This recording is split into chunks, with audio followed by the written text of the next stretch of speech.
Hello, hi. Welcome at the 31st Pan-European Conference on Digital Education. My name is Blanca Tatzer and I will moderate today's event. It's the last Thursday in October, so it's time for us. We are back with five teaching cases, which are this time connected to, as you saw in the program, to artificial intelligence and to STEM.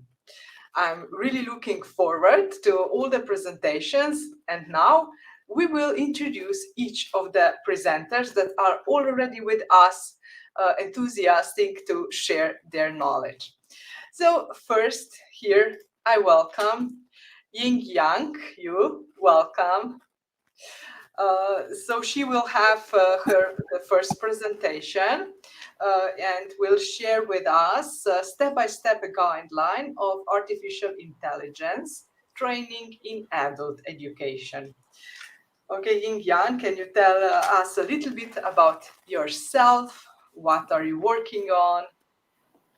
Yes, with pleasure. Hello, everyone. Good afternoon. My name is Jingyang Yu. I'm from the organization emcra. We are sitting in Berlin, in Germany. It's a lovely weather here. The sun is shining beautifully. And I hope it's also a wonderful day wherever you are. I am working as a trainer and also as a project manager at emcra. I am the project manager exactly for this project, artificial intelligence in adult education. And I'm really pleased to say a few more words about our organization and especially more about this project and our products later in the presentation. Thank you, Jingyang. Actually, we have three presentations from your artificial intelligence project, right? And the next one is Monika Legnar. Monika is from our STEP Institute, who is a partner in the artificial intelligence project. And Monika will present useful methods and resources for teachers. But first, she will present herself, right? Yes, of course, as Blanca already mentioned, I'm from STEP Institute. From Slovenia. A lot of presenters today are from Slovenia, which is something new for us. And also we are very proud on that. Yes, exactly. And many interesting projects are going on in Slovenia, of course, with cooperation with the rest of the Europe. And we're also proud of that. That's why we'll also present our project. I'm also a project manager and as well a trainer, especially focused on soft skills. And I'm looking forward, to today's conference. Thank you, Monika. And welcome Fulvio Ananasso from Stati, Generali, dell'Innovazione. He will present artificial intelligence technology in e-health. But first, say a little bit, please, about yourself. First of all, I have to mention I really love your surname, because ananas in Slovene language means pineapple. It's exactly even in Italian. It's the same. Yeah, it's the same. So, and thank you for this sweet introduction. Yeah, my name is Fulvio Ananasso. I'm the president of a company called an association, not-for-profit association called Stati, Generali, dell'Innovazione. Let's say general states of innovation, which means a kind of, we call a meta association with to ease share the perspective for innovation policy in general, open to whoever want to give a contribution of innovation. And we are doing not only STEM, matters, but also what they call MESH, media literacy, ethics, sociology, and history, to really put together whoever is in charge of willing to push for innovation of our society. We are member of the team with Jingyang and Monika for the project Artificial Intelligence for Adult Education, and even in my case, as Jingyang said, and Monika, I will expand a little bit more during my presentation. Thank you. Thank you. Welcome, Franci Uduč from School Center Krško-Sevnica. He will present using CAT software to support project-based learning in the engineering classroom. Okay, what can you say about yourself? Hi, everyone. As you said, I'm Franci. I'm a teacher of the mechanical engineering subjects at high school in Krško. I've been working in CAT technology for 25 years, and I also do 3D modeling, 3D printing, CNC machining, etc. I've been working also on different projects. Erasmus+, I was coordinator. Once I even had a project which won Golden Apple for the best project in Slovenia. So I have a lot of experience in this kind of stuff. Okay, thank you very much, Franci. Lastly, we will introduce two ladies from STEAMBUILDERS projects. They also developed a lot of useful materials for teachers. Teja Bajt and Monika Bitežnik are from STEAMBUILDERS project. So Teja, something about yourself. Yes, so I'm Teja, as you already told, and I come from GoInno Institute, and we are also from Slovenia. And together with Monika, today we're going to present the STEAMBUILDERS project, which is an Erasmus Plus project, and we have developed many different activities to be used in the classrooms, like the hands-on teaching, basically. About me, so I'm the managing director of GoInno, and my background is actually working in cancer research. But while I was in different research institutes around Europe, I actually found my calling, which is to promote science, technology, engineering, and math to children. So my wish is to help parents and also teachers to get knowledge in hands-on experiments and use them in classrooms. So that's why we have also developed this project together with our project partners. And of course, we're going to present that a bit later on. So Monika can also say a few words, not to take too much time. Okay, Monika. Yes, hello, I'm Monika, and I am project manager in GoInno Institute. I'm working on the project STEAMBUILDERS that we will present later, but also we are working on the field of STEM, so we have different workshops, developing different materials. I am biologist, but I really love to teach mainly children. So I think this is the passion that I wanted to do, and I also can do it in this way. Hardly wait to see your cases. Thank you very much to all the presenters. And now it's still not 3 p.m. sharp in the Central European, and we already have 150 participants here. So welcome all who decided to learn together with us. Lifelong learning is so important, as you know, for teachers, because things you thought like 10 years ago are not valid anymore. And today's conference is on artificial intelligence, which is the exact case of this. So very welcome to all of you. Now is the official start of the conference, so I will give you all the technical information we need. First, of course, we will say a few things about the program for all of you who just came to the link. This is the 31st Pan-European Conference on Digital Education. We will have 5 presentations. 3 of them are from the project Artificial Intelligence Curricula for Adult Education, which is an Erasmus Plus project, and we thank you for the support, of course, also to the European Commission. And Jingyang, you from emcra, Germany, will present step-by-step guideline of artificial intelligence training in adult education. Then the second presentation will still be from the same project. Monika Legnar from STEP Institute will present useful methods and resources for teachers and trainers on the topic of artificial intelligence.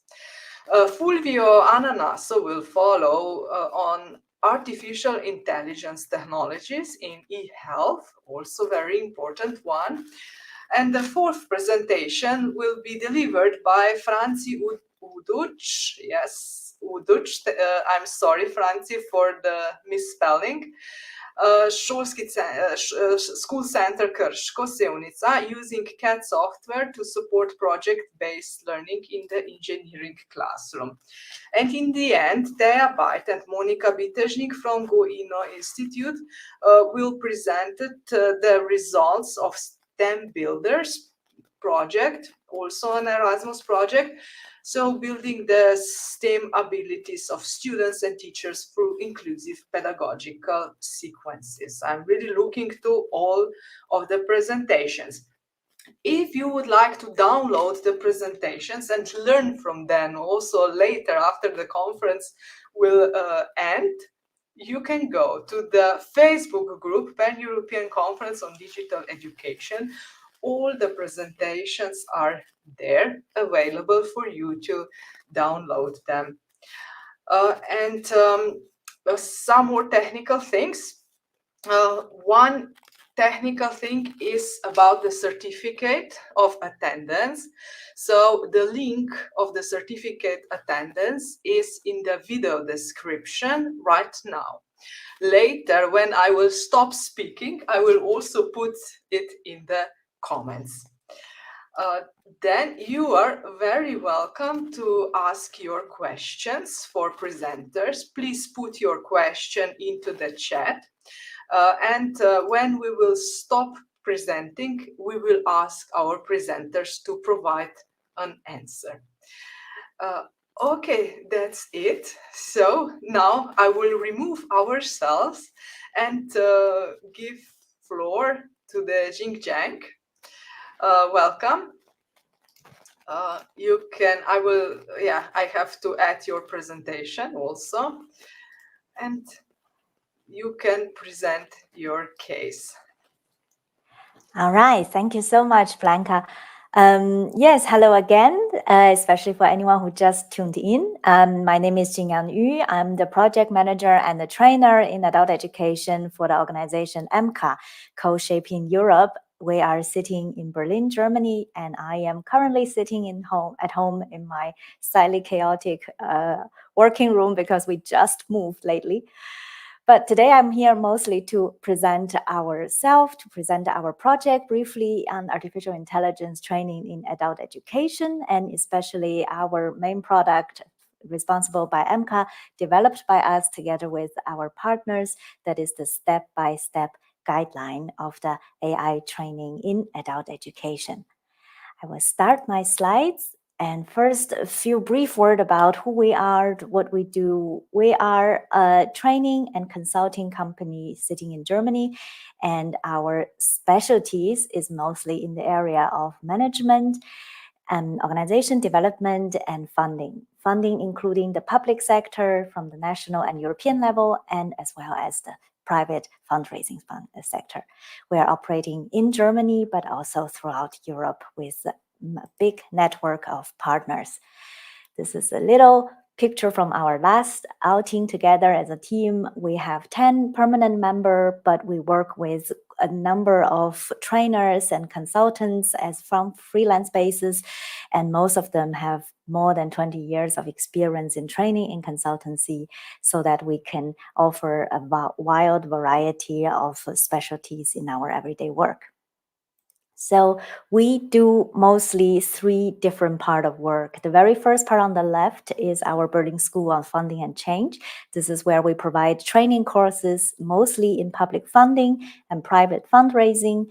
And we also provide a lot of training and seminars and online training or offline blended learning platform in topics of development of organization and management. We also do quite a lot of consulting. This is the center part, to mostly small and medium organizations and enterprises, and mostly in the area of education, in area of management and everyday organization tasks. And we also do the very right part, which is innovation and research, which means we are actively participating in a number of EU projects, some as coordinators, some as partners, and mostly 2 key topics of our interest is digitalization, AI, for instance, risk opportunity management and compliance, and of course, project management, soft skills, and as well as organizational development. And this leads us to our current ongoing projects. The 2 upper ones, especially, we are the coordinator for these 2 projects. We have Include, which is about to end very soon. This is about inclusive leadership in the digital age. I think this will also actually fit very well to audience today who are interested in developing a better structure within your own organization in the digital age. And we have Upgrade to Europe, which is a big project. We are coordinating with 6-7 partners together, working on how to bring organization to operate at a European level. We provide handbook, tools, self-analysis, different platform to help small organizations to develop themselves further. And we are currently also partner in these lower part 3 projects. Epilepsy Power is a project to support people with epilepsy to have better condition to access the job market. Begin is a project which is also coming to an end, that is about soft skill when it comes to graduates who are starting their new career. And of course, we have the AIAE, Artificial Intelligence in Adult Education, and this is also the project that I'm mainly going to talk about in my rest of the presentation. We have, together with the other partners who are also with us later, Monika and Fulvio, will tell you more about some of these 6 different products we have developed. You see here listed, we have developed 13 briefings of the key concepts in AI. We conducted, I think, 8 or 9 different interviews with AI experts and produced the audio snippets out of them, and developed also learning nuggets, developed questions and quiz, very interactive online platform with all these materials. And we have a toolkit for capacity building for the AI beginner courses. We have the dialectic concept and the online classes material and usage for the AI colloquium in classroom. And last but not least, the last highlighted product in my presentation is this step-by-step guide for a train the trainer workshop, including the supportive material for the implementation. And we are emcra, the lead in this product, together with our colleagues and partners from STEP and also from partner in Cyprus. Together, we develop this handbook. It looks like this. Later, I think in the link or in chat, we will make sure you also have the link to download the material. It is available in 5 different languages: German, English, Slovenian, Italian, I'm forgetting one, and Greek, because we are the 5 different languages from this project. It's all translated, designed, and you can have them downloaded free of cost and use it in your classroom directly. It looks more or less like this. You can see on the left, on the right hand, you have a little list of the table of contents from this guideline. It's developed for the EQF level 3. And we develop them mostly with the target group of trainers in adult education who have little or no experience in artificial intelligence, but would like to know more, would like to be able to teach, would like to be able to talk about these concepts or integrate these concepts into their everyday teaching.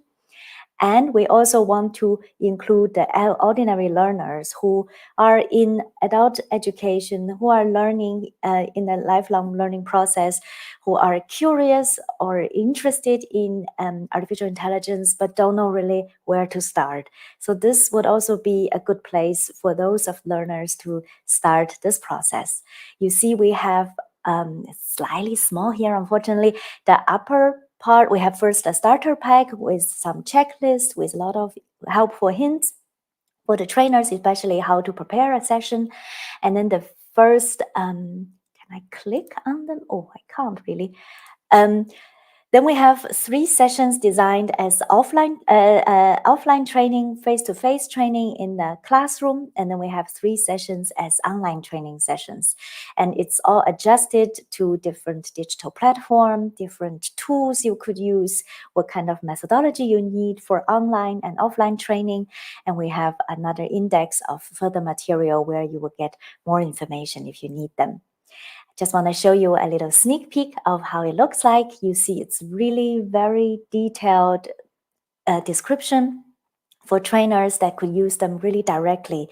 You have always, each training unit is divided to 3 parts. You have the preparation, you have the implementation, and then you also have at the end conclusion and evaluation.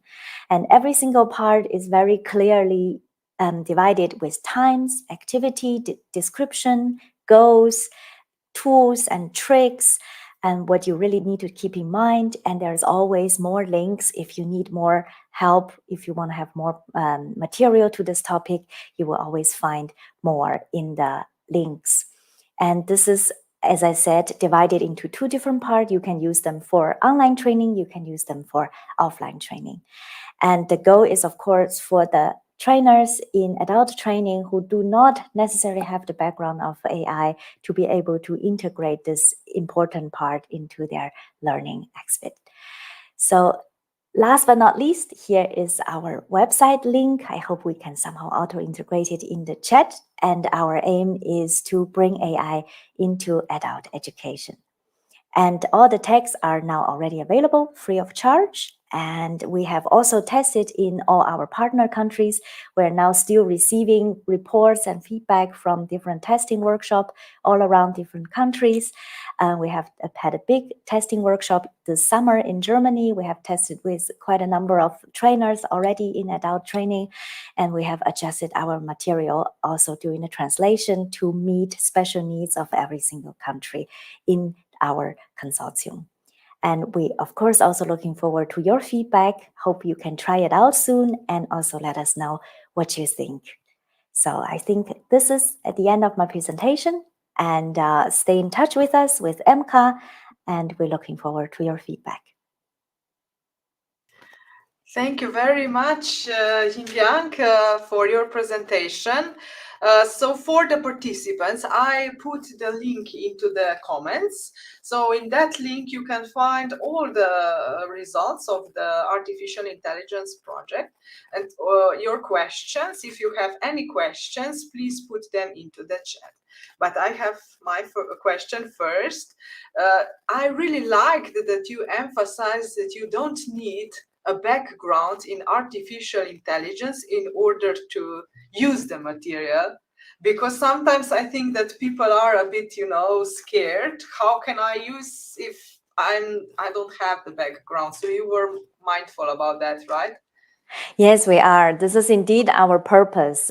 We know this is a very intriguing topic. A lot of people are interested in, but don't really know where to start. And of course, very few of us actually have the capacity to go through a full training in this topic.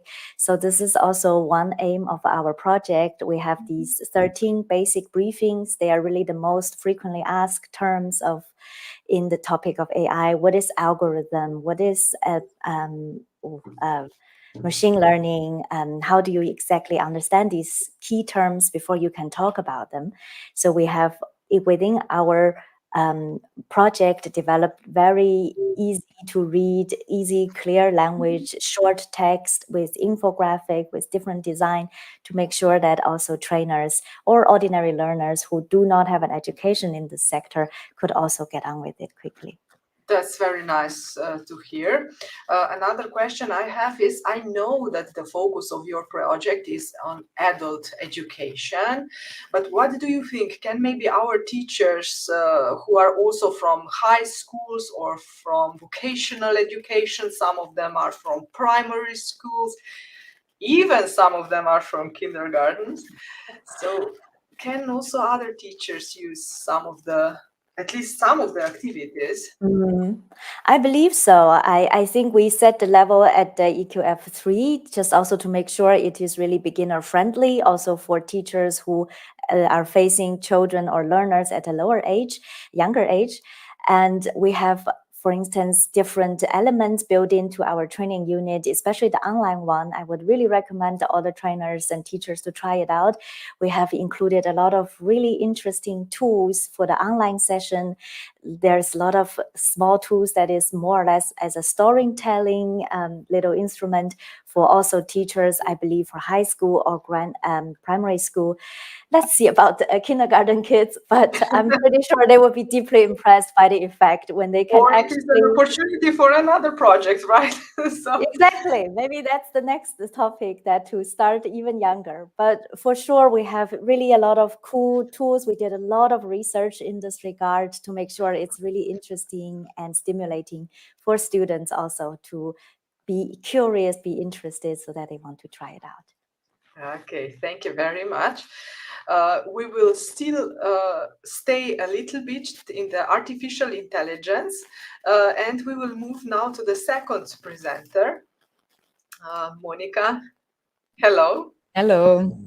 So Monika will present us useful methods and resources for teachers and trainers on the topic of artificial intelligence, so we can look forward to get even more good ideas for our pedagogical work, right?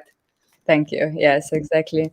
It is the same project that also Jingyang was mentioning, so artificial intelligence in adult education. But I'm very glad that Blanca has mentioned that all of these methods and tools, and also Jingyang has mentioned that they can be easily transferred into your practice, also as teachers in some other fields. So this is important to know. And aside from that, all these tools can and methods and materials can also be used for yourself, for your learning, because you can easily do some self-regulated learning with the help of the materials for you to get to know the artificial intelligence, the basics of it, and also the usefulness of it. For example, we have experienced different fields of application of AI. So how does AI, artificial intelligence, show in our everyday life?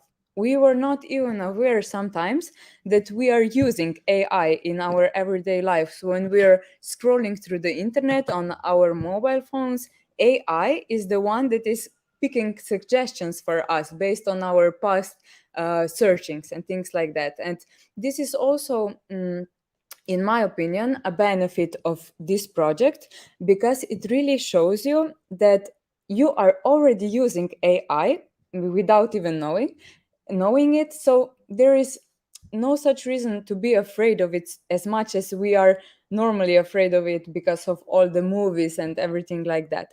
But of course, we have to be aware of the limitations and discuss it so we can all create a better future with the help of AI.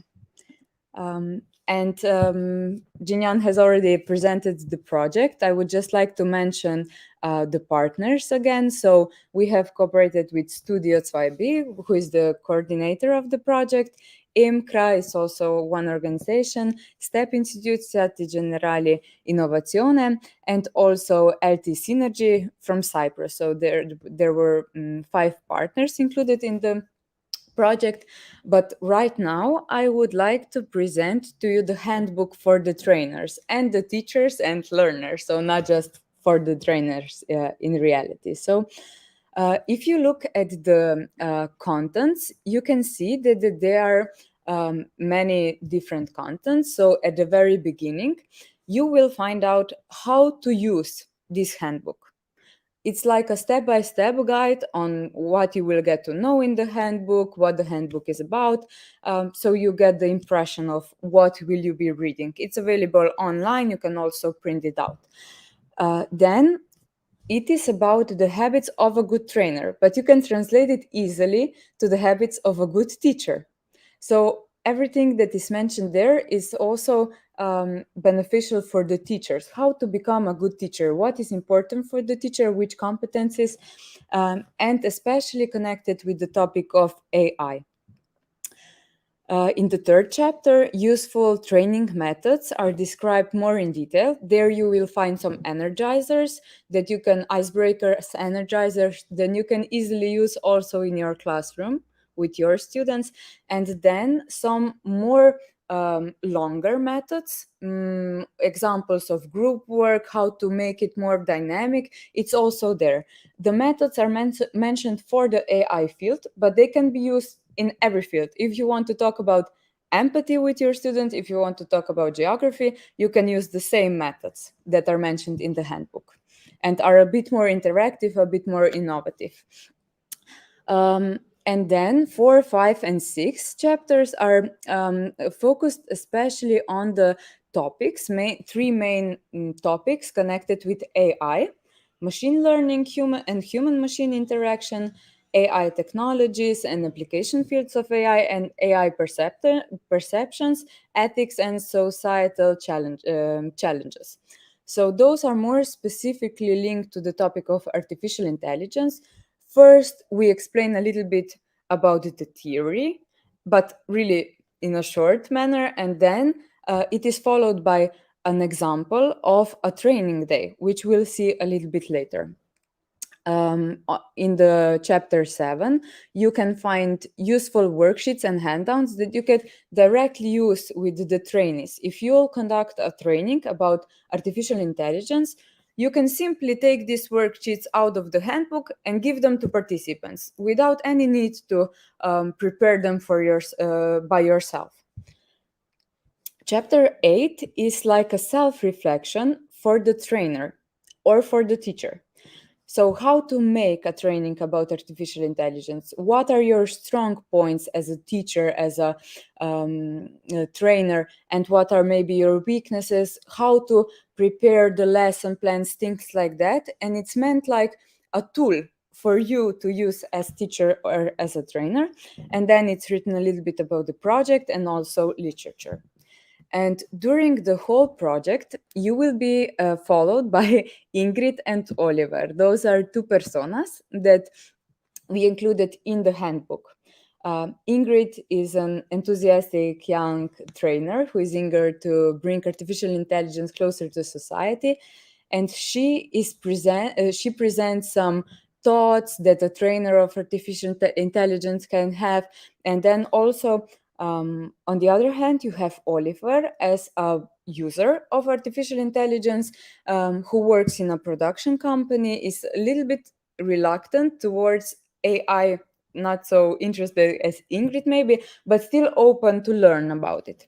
And in the handbook, you can see like a dialogue or comments from some of these personas. So it is easier to connect the contents with our everyday life and to connect also with artificial intelligence, which can sound like an abstract topic, but in reality, it's already here. This is an example of a method, how it is described in this handbook. For example, future mapping. We won't go into the details, just so you can imagine how the handbook looks like. So you have the title of the method, and then you have everything you need to conduct this future mapping, how long it takes, what is the flow, instruction for the participants, what could go wrong. And after every method, you also have the tips on how to run the activity online. So it can be used either for a face-to-face course, but also for the online courses easily. So I hope you can imagine also using some kind of methods from the handbook in your classrooms with your students as well.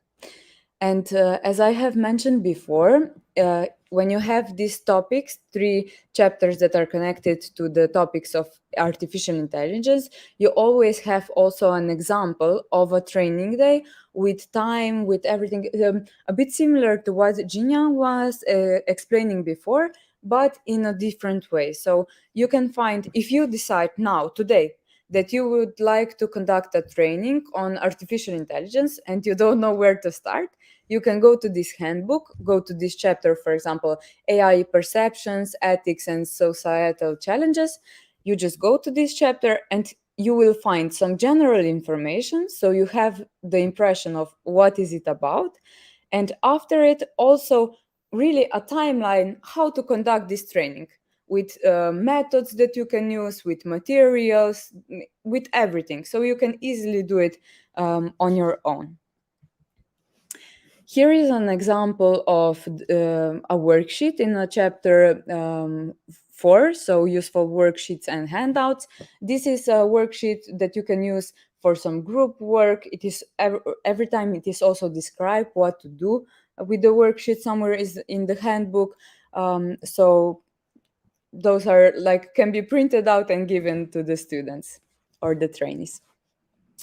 And this is a part of the chapter 8, which is about making your own training about artificial intelligence. But you can also think about it as a tool you can use to prepare your own training on any kind of topic, because it can guide you on steps. It's an example of a training canvas on how to prepare a training and what you have to pay attention to when you are preparing the training. So first you define the characteristics of the learners, think about where you will conduct the training, etc., etc. And this is in the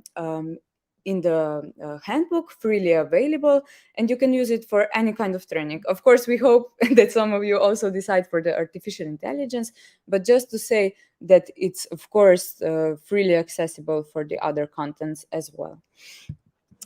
Then, for those of you interested in the topic of artificial intelligence and likes to listen to some podcasts or to some interviews, we also have this e-learning platform that was developed as the other result, not the handbook. Handbook was one of the results, e-learning platform was the other. And we have conducted many interviews with people that are using AI or that are experts in the field of AI. And we have created learning nuggets from it, meaning that first you get a snippet, a short clip from the interview, and then you have some questions about the interview that you then answer.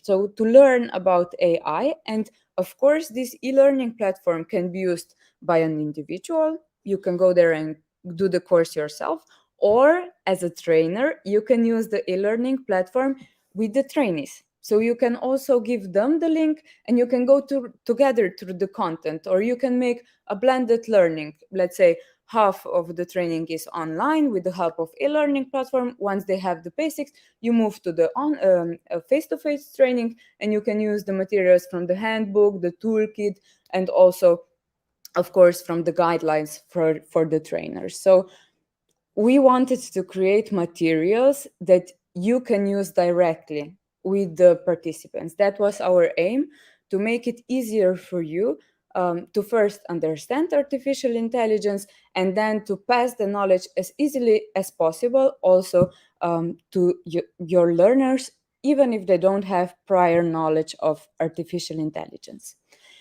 And here are 2 QR codes. I must mention at this point that the official link for the website will be the one that is written here on the top, aistudio2bit.de, but it's currently not working. We had some technical issues. That's why we have some links that are working now, but they're like working links, okay? So it's not the final link, but it already works. Here is the QR code where you can download the handbook that I was explaining, and other resources are available on this e-learning platform that I have mentioned, and it is the second QR code that is also given here. This project, Artificial Intelligence is in Adult Education, is coming to an end, but luckily, we are also a part of another project on artificial intelligence, which is called Bots and Artificial Intelligence, where we will create more and more materials for the trainers. This will actually be an e-learning platform where you can learn about artificial intelligence, and it is the byproject.eu. So follow that project as well if you're interested in this topic, and surely we'll have some interesting contents to present also after we are done with the work with this second project that is now ongoing. And now I would like to hear from you. What are your questions, comments? Thank you very much, Monika. So the participants are congratulating you. And also they agree, as one of them, that the materials are really well made. So we have one from the participants who already tried that. So congratulations, Monika, to you and to the whole project team that you develop useful material. Thank you. And thank you, Martin. I know him, so. Okay, that's great. Well, my question is, so I remember one of our conversations when you mentioned that it's really a lot of psychology in the artificial intelligence. Can you maybe explain something about that to us? Just, to go beyond the stereotype that we have to be IT in the background in order to work. Exactly. So also, to be honest, also I wasn't experienced in the topic of artificial intelligence before we started this project, especially not so much into details. And I'm still at the very beginning of learning too, because it's constantly evolving. But before I got to know artificial intelligence better, I was more skeptical about artificial intelligence and how it influences our life, because I was afraid of the security of data, how our data are processed, what is happening behind the algorithms, because it was difficult for me to understand how they work, how a machine can learn. Also, some people are afraid of losing their jobs because of machines, because of artificial intelligence. And that's why once you have a sudden change, like it's happening now in artificial intelligence, psychology really plays an important role, because you have to face this change. You have to be aware that it can be tough at the very beginning, but eventually we'll get accustomed to it. But on the other hand, I really want to emphasize that the more we speak about artificial intelligence, the more people will be aware of its benefits and of its limitations. And hopefully we can aim towards a more ethical use of artificial intelligence, that it really benefits us and it's not used as something against us. Yeah, in the end of the day, it's a tool, and as a tool, Yes. you can hang a picture on the wall or kill a man. So, but it's the same tool. Yeah. Okay. Thank you very much, Monika, for your contribution. Fulvio will continue this conference with his presentation, with the presentation on using artificial intelligence in e-health. So welcome, Fulvio, once again. And here is your presentation. Just please, your microphone is still muted.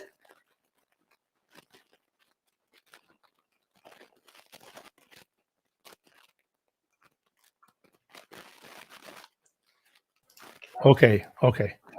Perfect. We lost your presentation. Okay, now it's here. Okay, very good. Right. All right. So thank you. I will try to give some, let's say, partial answer even to the question that you just raised to Monika. I'm not an expert, but I'm dealing with this. I'm a telecommunication engineer as a background, and I'm dealing with this kind of things from let's say a high-level observatory. So I'm not a hand-on expert, but I'm following these things since many years. So maybe I can even give the audience some more details. Anyhow, The title that I was assigned to me was AI Technologies in Health.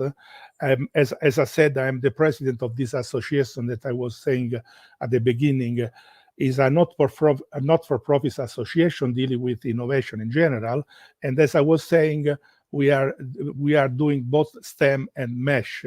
We think, and even the question that you, Blanca, just raised about ethics and whether or not to be worried about these kind of things, recall the matter of the really sociology, ethics, and so forth. And we are studying even this. We are not addressing now.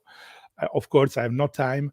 And by the way, at the end, I will give everybody my reference emails. Whoever is interested in knowing more about my little experience, I'm totally ready to talk to anybody, to exchange ideas and so forth.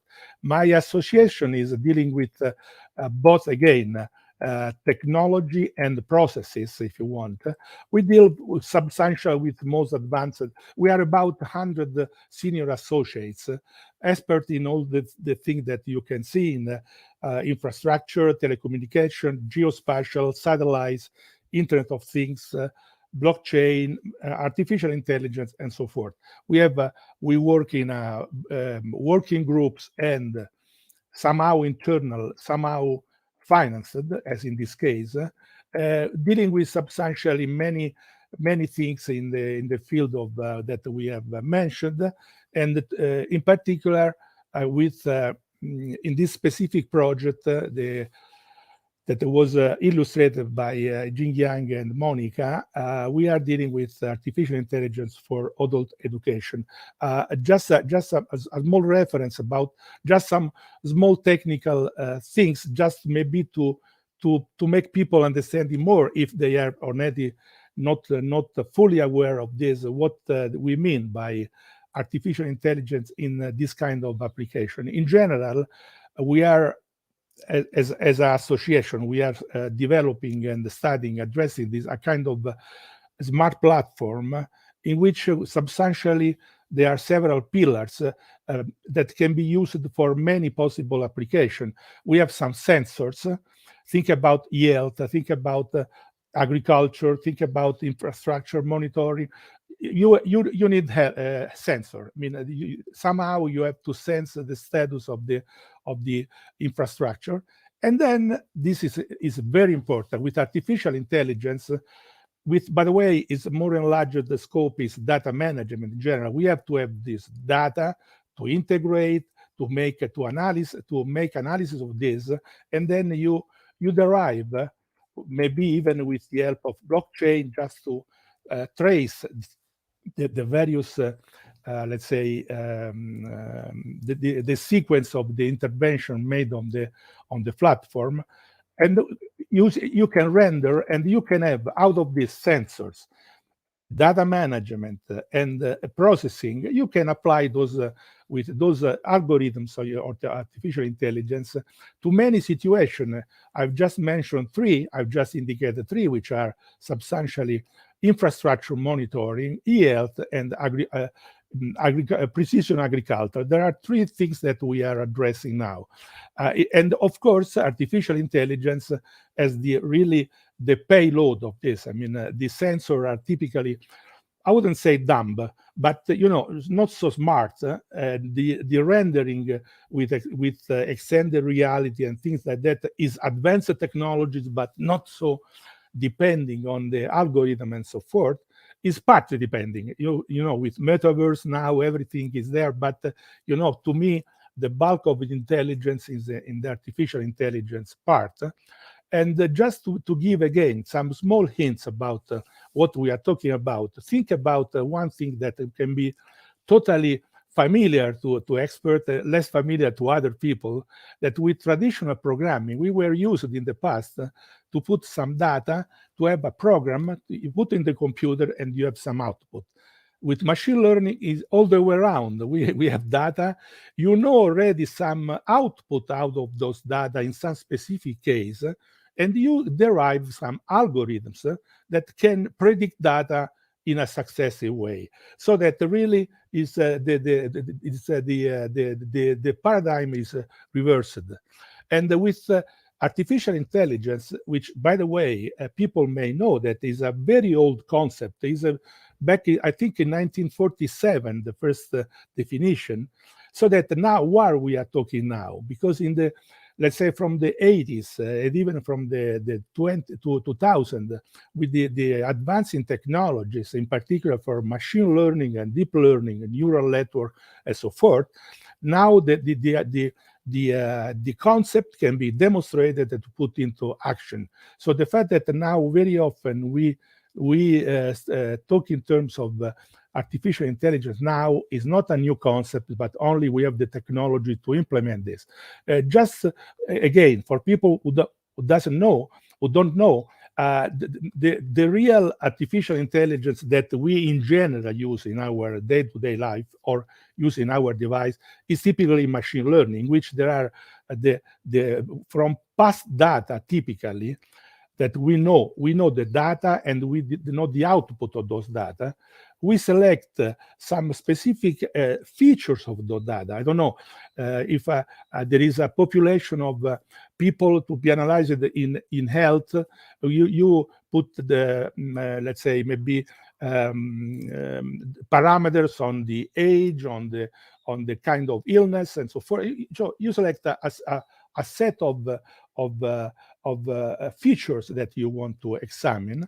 You select some potential models that you would like to use, some algorithms. You feed them with those past data, leaving some of those real data that, again, input data and output data from the past, and leave some of those for testing. When there is a kind of feedback loop in which you run the various models, such as in the end, when you see when the selected model is very, very let's say viable, is coinciding with the data which are from let's say derived from the model compared with the one which are real, you say, okay, this is a good algorithm. At this time, you set the predictive algorithm, and from now on, you put some present data, which you don't know the output, and you predict, quote unquote, the future. This is hoping that to have been quite not so much confusing, because it's clear, but it's not so immediate to understand how this algorithm works.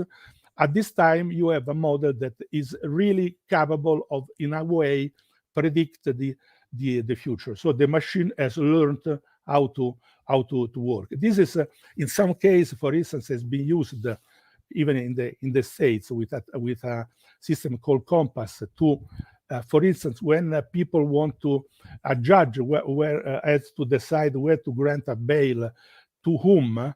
Typically, there is an algorithm that say, okay, there are some people, which are the typical parameters of those people. The age, the wealth, the level of study, and so forth, education, and then we train a model, and then they derive an algorithm which decide, and is a decision support system for the judge. Okay, the risk to continue to make crimes is higher in this case or no, and you say, of course, this is unfortunately is in Italian. C is stand for yes and no. To whom to give granting bail, to whom not, which again is something that you may know.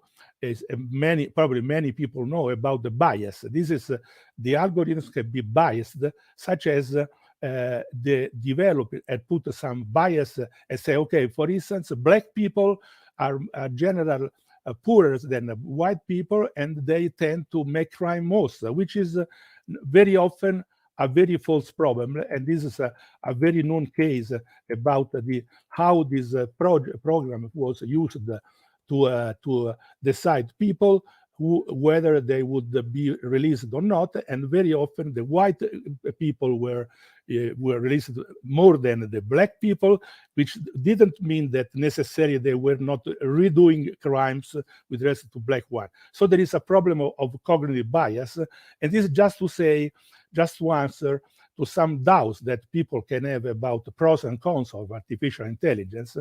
Surely we can have jobs much more high quality because they can reduce the error, they can have an H24 support, can process large volume of data. In theory, can make a decision very, very unbiased. A question mark is exactly because of what I just said, and is reported back in the cons, because in reality, depending on the developer bias on the algorithm, this can be biased. So the problem could arise by, at least at the beginning, the machine can substitute the people, at least at the first stage. So there is a problem of unemployment. People need to be reskilled. This is very important, and this is part of our the aim of our project. And then cyber attacks and so forth. So now back to the just to make something to fix the ideas. As Monika and Jingyang were mentioning, we have several briefings. In every one we addressed which is the relevant application of use in our project, the opportunity, the threat, the challenges, advantage and disadvantage.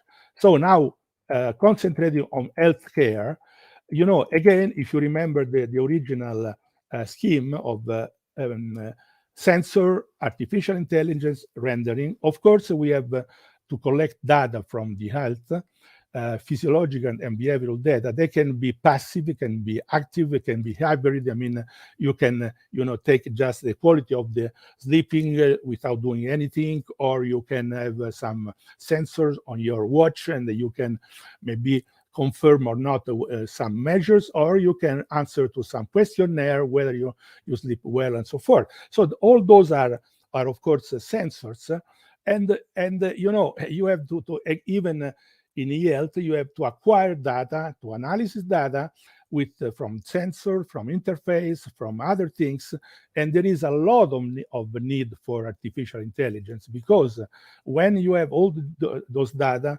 there is in order to give support to the doctors or to the patient, even to understand what they have, there are algorithms that can help to develop and to process all those data in such a way to really be useful for the application. So that it's very important, I am almost done with my presentation, that in e-health, there are not only, as very often is thought, to be, disease support system for doctors or things like that, but we need the infrastructure, we need the decision support system, but also we have to involve the population, the people who are sick, so that the e-health system design in a, let's say, digital transformation e-health should be really designed in cooperation with all the stakeholders, which are not only the doctors, not only the patient, but also caregivers, relatives, and so forth.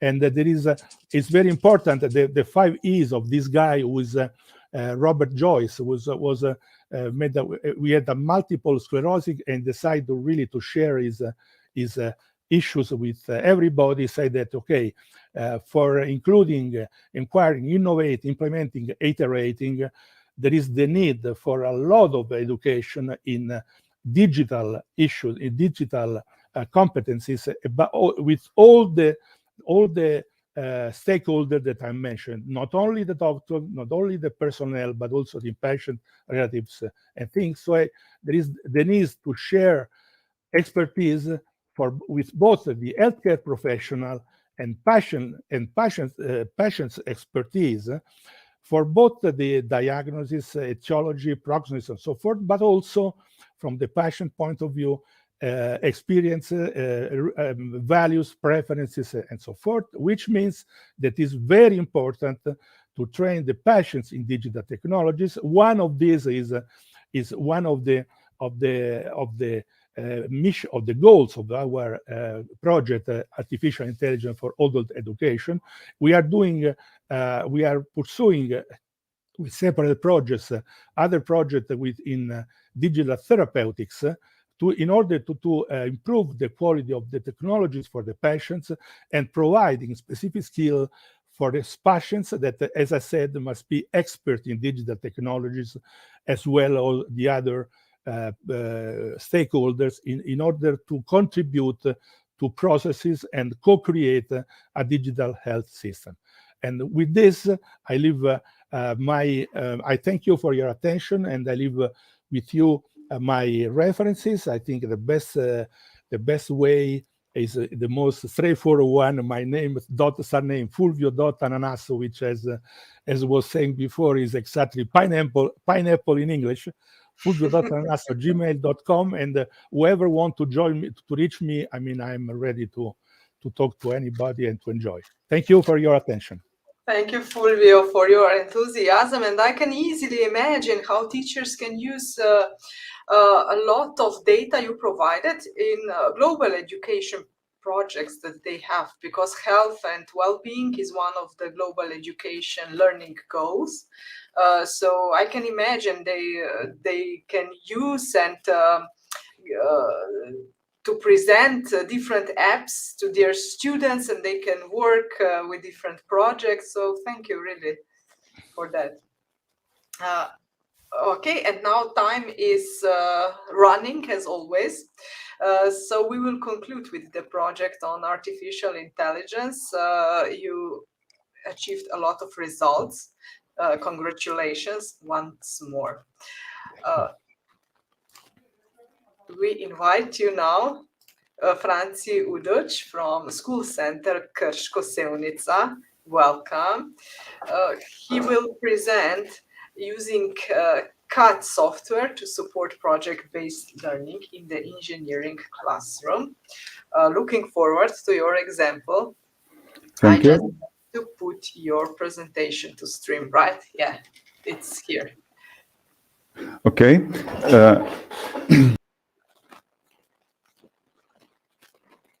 I told you I am a mechanical engineer who works at school and works with CAD systems. It stands for computer-aided design. I worked with CATIA, SolidWorks, Creo Parametric, and Onshape. Today, I'm going to present you the cloud-based software, which is called Onshape, which I use for achieve good results in classroom.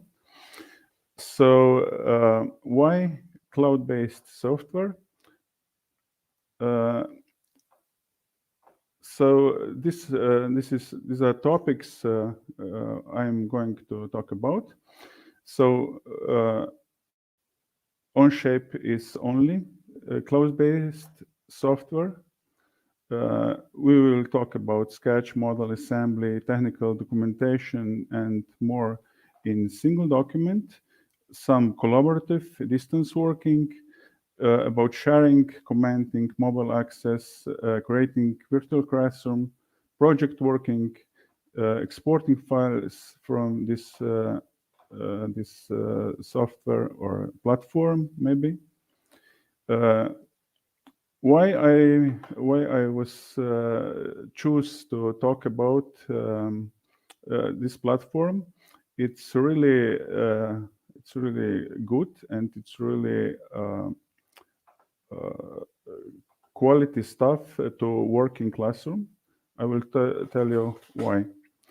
So why cloud-based software?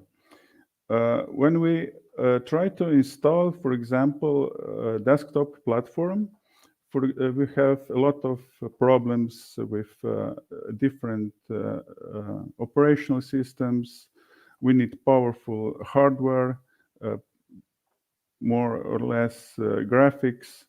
we have problems with installations, licenses, software often crashes, sharing documents is problematic. We use USB keys, we use mail, we use external disk, and so on.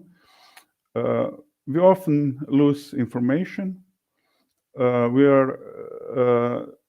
have basically really a lot of problems with desktop software. We could have, okay. Cloud-based software is used simply because we are familiar with cloud options. For example, we all know Google Drive, MS Teams, and etc. This software I'm talking about is working on all platforms: Windows, Mac, Android, iOS. So this is not problematic. The architecture of cloud-based software, I call it software because it's still in my head, but it's not really software because we don't have to install it. It's working on servers, on distance servers, and we are just users of these servers. So why,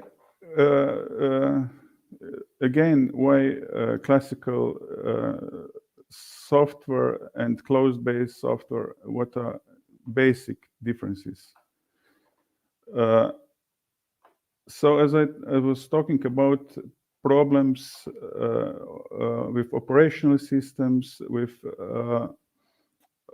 getting licenses for educational purposes, it's not cheap usually, or if it's cheap, you have a lot of problems to get it. You have to prove your school, you have everything else. So installing software or server could be really pain in the ass, as I said. I would try it many times. The other problem is students' licenses for home computers, very complex installations. I used to spend a lot of time to help students how to do it. Working with software, it's feature working, savings, exporting, importing files can be also problematic. Updates are problematic. You have always when new stuff came, you have to make new installation and so on. Cloud-based software is none of this. So you have online account. You need no installation, working on all systems. You need no local licenses for school or students. You have automatic saving, no complex save for assemblies, for example. You can easily share documents with others with different access, automatic updates. And you also have analytic tools to see what students are doing and so on. So it is also good for saving time. In less time, more people can do the same time on the 3D models. There is no need to make one part of the project and pass it to another, and so on and so on.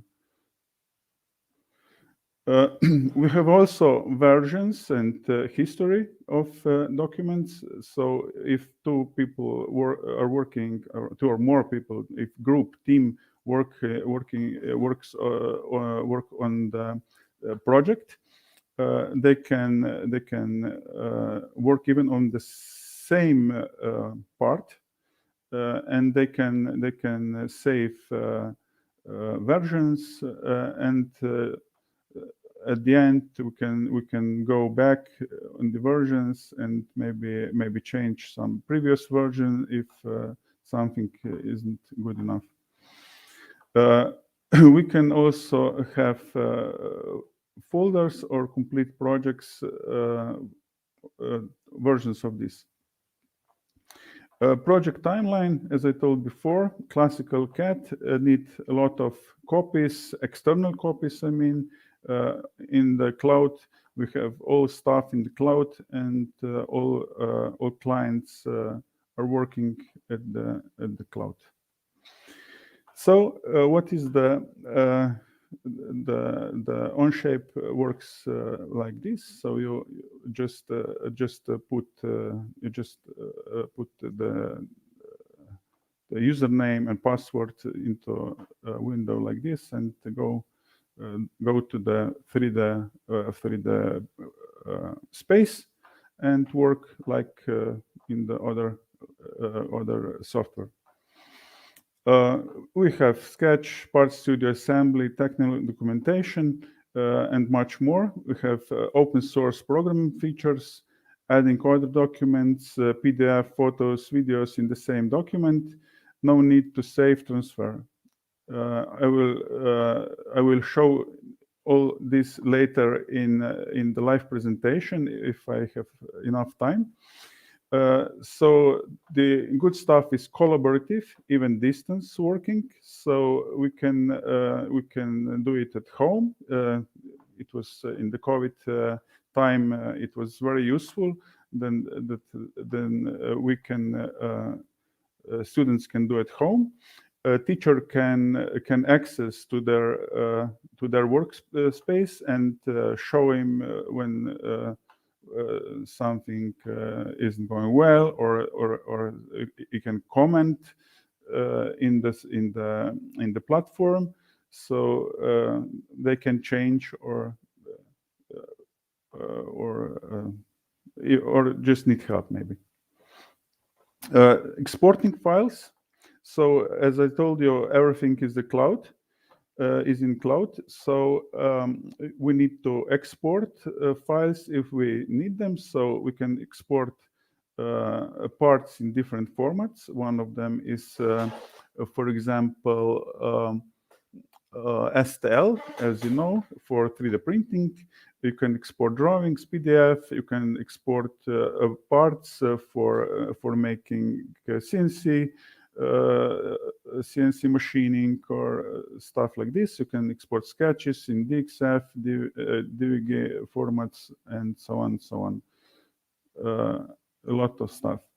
There is also well-organized learning center, help and forums, especially for students and teachers. It's special. We have App Store, so we can add some other stuff, for example, rendering, external libraries of standard formats, and so on and so on. Maybe CNC machining, for example, a lot of stuff I will show you. Extra classes for educators, as I told you. When I applied to Onshape, first some staff of Onshape people contact me via email and ask me if I understand everything, and it was really nice. We can create virtual classroom, so we can create team, and in the team we can share and do and work cooperatively. There are also some ready projects to provide for teachers. For example, we have project Companion Bot, when you can learn basic CAD design, 3D printing, adding micro:bit programming, servos, sewing patterns, even if you want to dress this robot, and of course enjoying stuff. Second project in the prepared for teaching is robotic arm, and there is also a lot to learn. Also, as I told you, automatic improvement every 2 weeks. The update comes, and there are a lot of new stuff every time. Plans and pricing. This is maybe a bit commercial, but as you see, big numbers for companies, but for students, educators, and hobby makers, this software of this platform is free. OnShape in action. So I want to share maybe new screen and show you how it's working.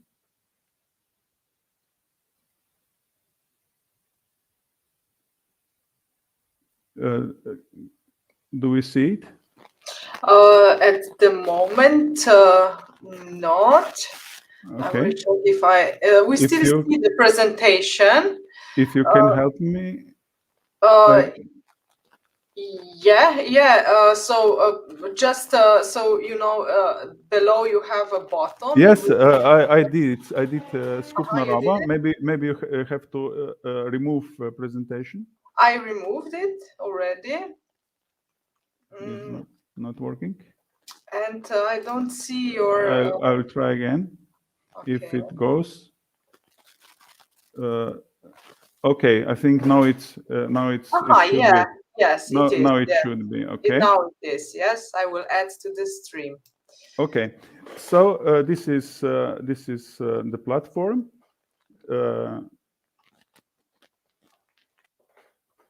This is the platform. I hope it will work because we are on the same internet. So this is OnShape. It's my profile. These are some exercises I am doing with my students. So I can watch my stuff. I can watch shared with me stuff. I can create teams, as you see, and also there is a public library of other people, what other people are doing, and sharing with public with other users. The most important is this create. We can create a document, new document, and we are getting into the 3D space. We have sketch features for building 3D model. I will just show you maybe some sketch.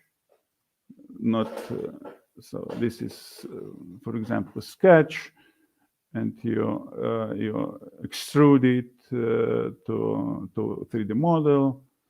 Maybe add some new sketch.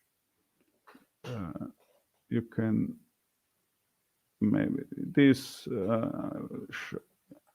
So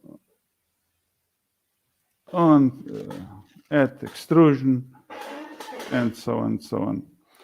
So this live session now. That's really great. Live session. Yes, there are some features you can add. So you this is open source, so we can look for I don't know, custom feature. And this is, for example, a thread creator for creating threads from standards You can use ISO standard, for example, and create ISO standard thread on this, as you see. So this is custom feature, for example. Maybe this is I want to show you one more stuff. I do it in classroom. So this is one simple stuff. Wow. Simple stuff, yes. And this is, for you. Yes, and this is, yes, we created also some engines and so on. So I don't want to show you this because it would be too frightened then, yeah. Yes. So this is, for example, a project when each student work on each part. So one student, one part. And for example, this is the one part when two students work on it simultaneously. It can be done like this. And at the end, we have assembly of these parts, and we can see also this is working. You see, this is very good. Yeah. So when I told you that this was 1 hour lesson, 45 minutes for students who have approximately 15 hours of lessons on Shape. Maybe also now for teachers, this is Learning Center on Shape. You can see here self-paced courses, so you can learn stuff online. There are also good help and educator resources. Here are some curricular lessons, projects. So you have already set for teaching. Wow. And everything is free of charge, as it is for educators, yes. Yeah, for educators. For educators, yes. Really great. Yeah, I'm happy to hear. And when I saw the violin you showed us, I immediately started to think that this is not suitable only for project learning, but also for integrated learning. You know, when two teachers connect with each other, and then they can make some connections with different subjects. So, wow. Thank you. Congratulations. Okay, I think my time is up, so... Yes, we still have one more presentation, but your presentation was really useful, and I hope that a lot of teachers will check the cloud-based software you just presented and maybe show us the next time some of the projects they will do with their students. Thank you, Franci. Now I invite Teja and Monika, Bitežnik. Hello again. It's time for the STEAMBUILDERS project, right? You will present us different teaching resources that teachers can use in their teaching practice on STEM. And also probably we can now emphasize once more that you don't have to be a biologist or chemist or something like that to promote STEM in your teaching practice. Not really. I would just say you need good resources, and that's why we are here. Okay. Do you see the presentation? It's here, yeah. I hope so, because I don't see anyone. Okay, so today we're going to present you the STEAMBUILDERS, and this is actually an Erasmus Plus project, which is actually targeting, first of all, teachers, but also students or pupils, how should we call them, and into more of an inclusive pedagogical kind of activities. So in the STEM Builders, why we have decided to do this project is because according to research, we can see that students, pupils, say that in a lot of cases when it comes to STEM, so STEM, science, technology, engineering, and math, they say they are not actively participating in the majority of cases. They're more of a passive observers, passive listeners, but they are not actively engaged. And that everything is more theory-based than hands-on, if I say so. So that's really bad to hear about that, because I think that STEM as itself is a very interesting area, and we should nurture that spark in the eyes of our learners, because when they become older, we can see that when they pass that 10 years of age, their kind of interest in this area even more declines. So if we are not getting them interested in this area before that, it's very difficult to come to the point when they're going to go into high school or university, which is connected to this area. So this is where we come in with STEM Builders project, because the main idea was to develop materials for teachers. So as Blanca said, you don't need to be a STEM professional, so you don't have to be a biology teacher or chemistry teacher or someone with that kind of background. It helps, yes, I will not say no, but if you have appropriate resources, you can be many different professions, and you can still use the resources to teach kids and get them excited about the area. So we want to, with this project, get resources to get the kids interested, and hopefully they'll decide to go into STEM studies later on in the future. And that's why we have developed different teaching materials. And this was developed in a consortium of 7 different partners.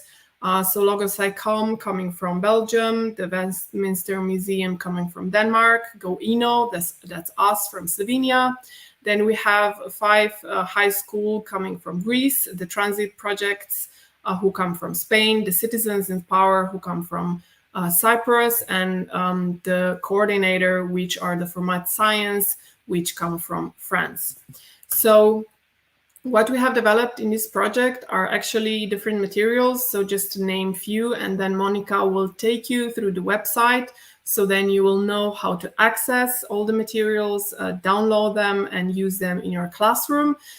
So we have developed the pedagogical guide, the booklet. We have developed 35 manipulations and their blueprints. What does that mean? So the manipulation actually means an experiment, but experiment on its own, it's useless if you don't have a lesson plan and the learning behind it. So that's in our project called Blueprint. And then we also have the best practice booklet that can also show you what are the different uses in different countries. What I would also like to emphasize is that STEM Builders is, yes, a STEM project or STEAM project, because we also have art here, but the basis of it is actually the history and European cultural heritage. So all the experiments and all the materials here are connected to history, but presented in a very hands-on way. How we have done that, we have collected in our consortium the experts in different areas of education, so coming from STEAM, STEM, and also inclusion, because one of our partners is actually an expert in making all the materials appropriate for dyslexic students and everyone who has some kind of issues in that area. We have then developed the pedagogical materials to prepare all the activities. We have prepared blueprints, so as I said, the experiments, and then we translated kind of those experiments into pedagogical sequences or the lesson plans, if we call it. And then, of course, we wanted to make sure this works in schools. So then we have used these materials in classes with 350 students in different countries. And of course, we had translated all the materials in all the languages of the partnership.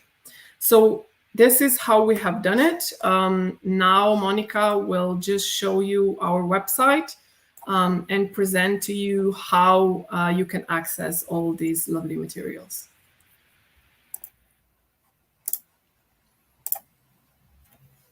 Hi, Teja presented briefly information about the STEM Builders project. I will inform you more about the methods, how we have done it, and also the materials that were involved in, were developed in the project. So here we are in the STEM Builders website, stembuilders.eu. And here in the menu, you can go to the resources where you can find all the materials. Like Teja said before, the three e-books were developed: Pedagogical Guide and Non-Formal Education in STEM booklet.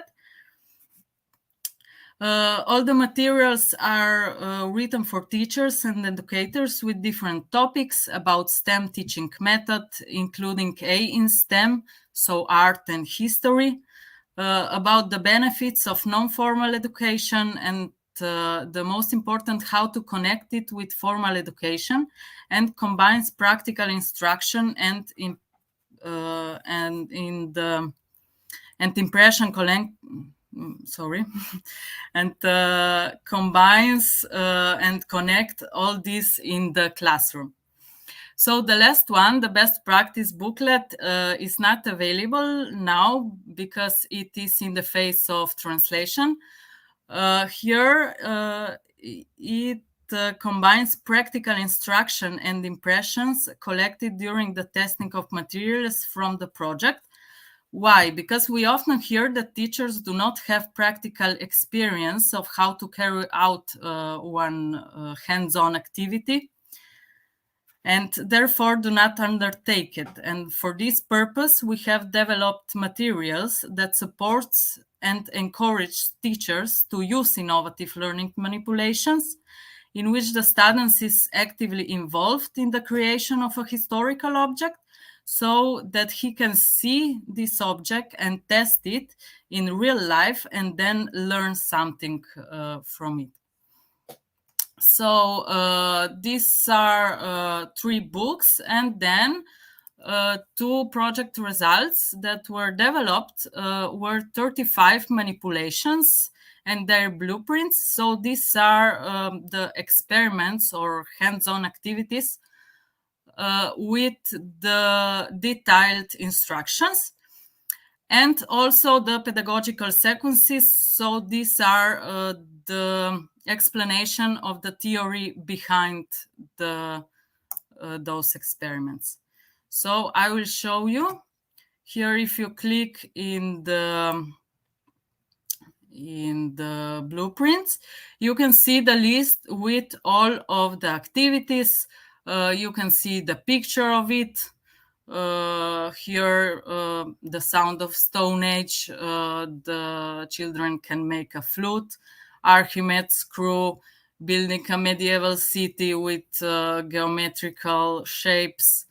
Then some of the blueprints also involve the innovative ways of teaching 3D printing, so to create a 3D model and then 3D print the object, then compass, a lot of things.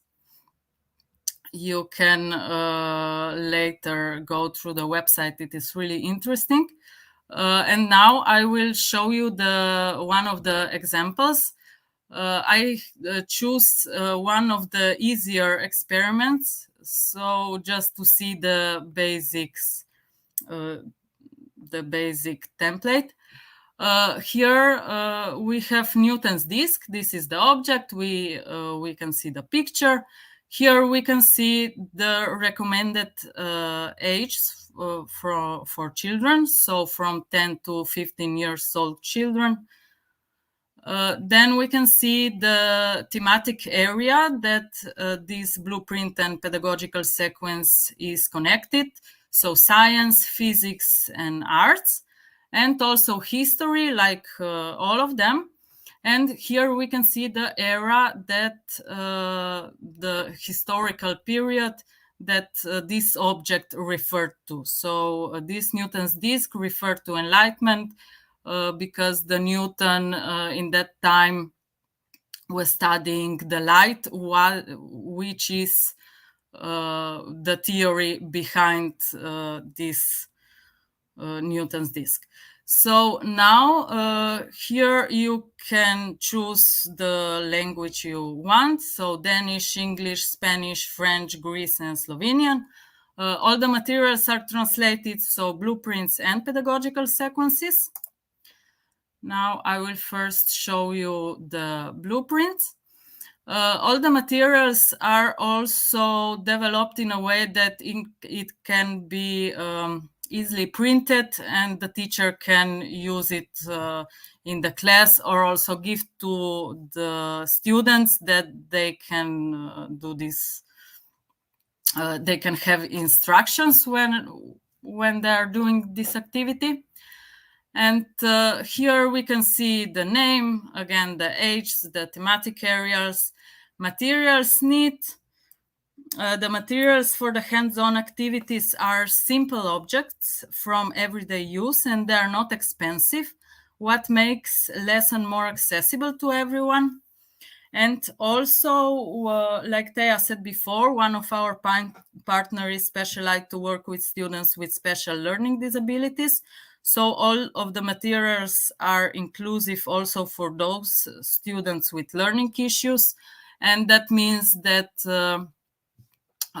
we pay attention to the font, to the organization of the steps, to really detailed information, detailed instructions that students can do all the hands-on activity by himself.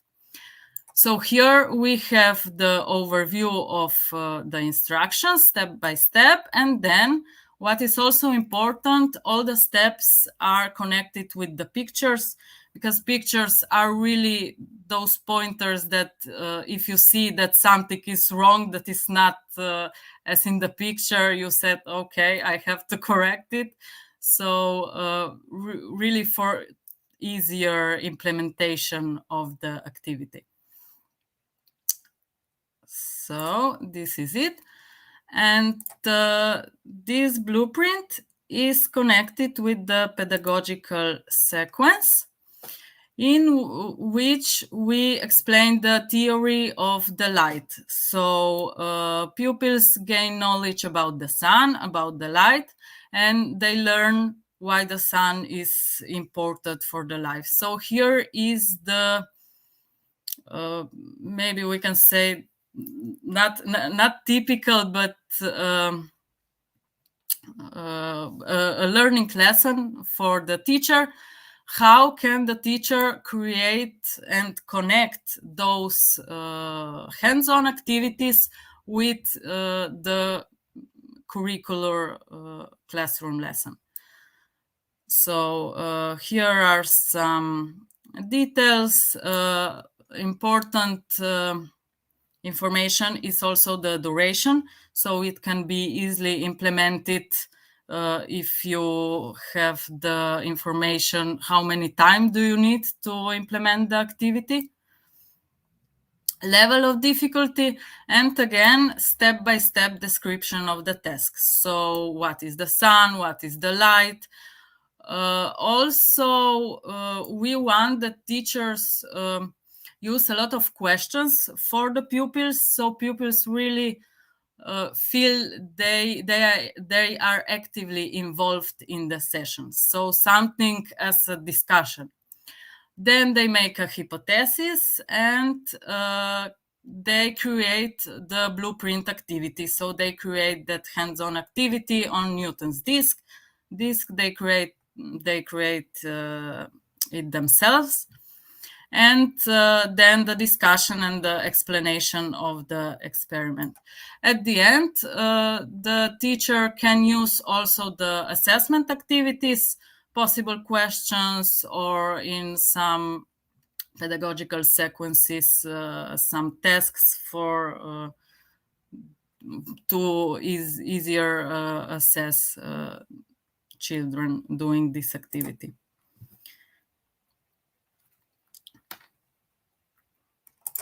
Okay.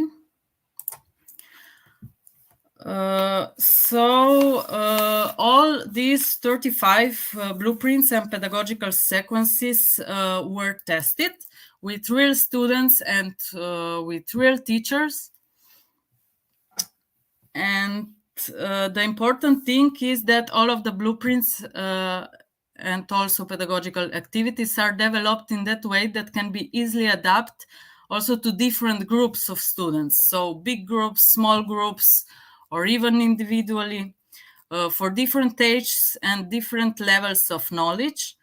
And they can be used for the classroom, so in formal learner setting or in non-formal learning activities as some workshops or as enrichment of some events. The hands-on activities are really engaging and fun for students, what lead to better retention of gained knowledge. And here I want to show you also the pictures from our workshops we have done as a part of these projects. So for testing the materials with children aged 10 to 14. And in this workshop, we have created some stone tools, so connection with the Stone Age. And also we were experimenting and finding out which type of rock they have.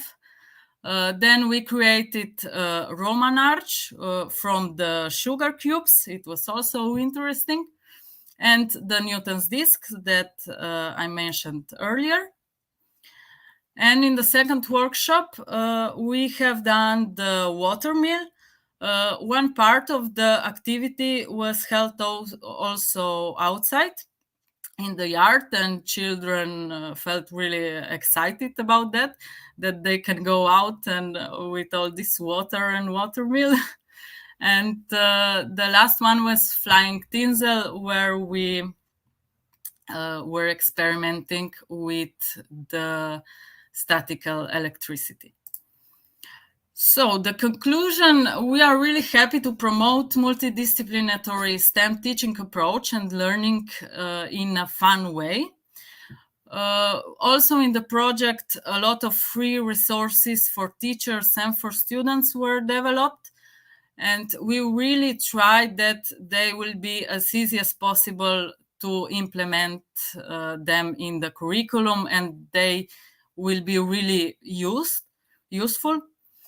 And with increased student engagement, also we can improve understanding of theoretical knowledge of the students. And for the end, I want to emphasize that science and history can be connected and do not need to be boring. So this is the main thing we want to give to the children. Thank you for your attention. Thank you, Teja and Monika. Lots of interesting resources, not just interesting, useful, inspiring, all the superlatives.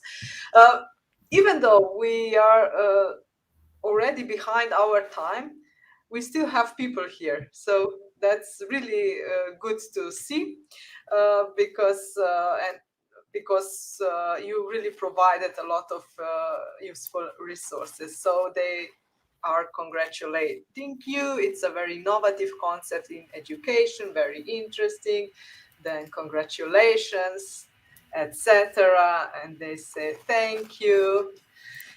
So you've done a good job, not just you, but all the presenters today. The last thing we have to say is to conclude the conference. So thank you very much to all of you who decided to came today. The next conference on Pan-European Conference on Digital Education is in November 24th. So put it in your calendar that we will see each other again. This time for the November conference, you again have the opportunity to submit your case, not just an oral presentation, but also in the poster presentation session. Those of you who are following the conferences, you know that from time to time we open the poster session, so the opportunity will be again in November. More information are on our webpage, erasmuspluscourses.com. In the comments, you can also find the evaluation link, so please give us your feedback because this helps us to shape the program and to be even better. Thank you very much. Have a good evening and see you next time.